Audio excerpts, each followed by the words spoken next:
भाग सारे पिया होते यार झाम दे हो बाबा के चलिनिया। भाग सारे पिया होते यार झाम दे हो बाबा के चलिनिया। बाबा के चलिनिया हो बाबा के चलिनिया हो बाबा के चलिनिया। बाबा के चलिनिया हो बाबा के चलिनिया हो बाबा के चलिनिया। भाग सारे भाग सारे दी जान मार झाम दे हो बाबा के चलिनिया। भाग सारे पिया होते यार झाम दे हो बाबा के चलिनिया। भाग सारे पिया होते यार झाम दे हो बाबा के चलिनिया। भाग सारे पिया होते यार झाम दे हो बाबा के चलिनिया।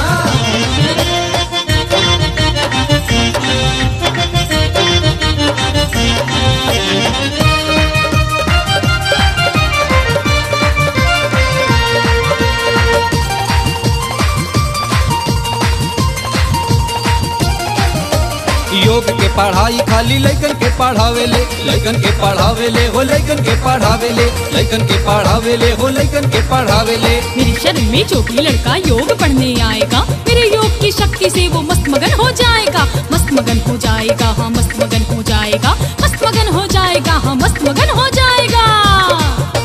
योग के पढ़ाई खाली लइकन के पढ़ावेले, मार के मुस्की नैन मिला के आंखों से बजावेले।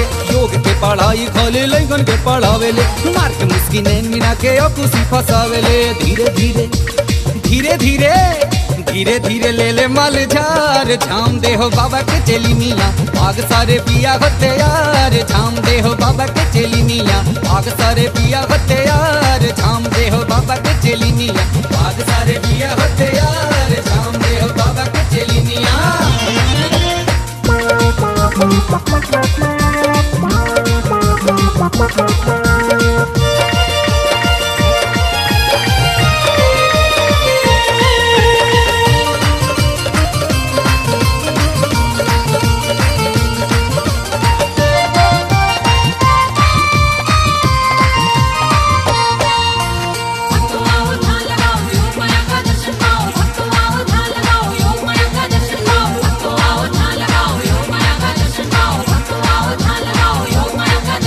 रोजो रोजो नया नया आइटम बतावे, आइटम बतावे हो आइटम बतावे, आइटम बतावे हो आइटम बतावे। जो भी लड़का मेरा बताया योग दंड सीख जाएगा उसके तन मन रोम रोम में प्रेम पुष्प खिल जाएगा। प्रेम पुष्प खिल जाएगा, हाँ प्रेम पुष्प खिल जाएगा। प्रेम पुष्प खिल जाएगा, हाँ प्रेम पुष्प खिल जाएगा।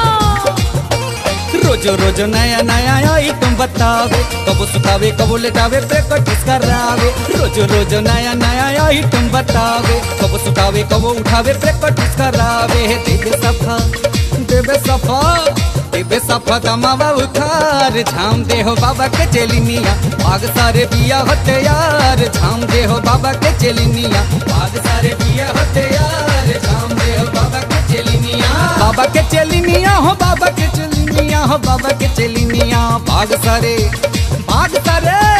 भाग सारे दी जान मार झाम दे हो बाबा के चलिनिया। भाग सारे पिया होते यार झाम दे हो बाबा के चलिनिया। भाग सारे पिया होते यार झाम दे हो बाबा के चलिनिया। भाग सारे पिया होते यार झाम दे हो बाबा के चलिनिया। भाग सारे पिया होते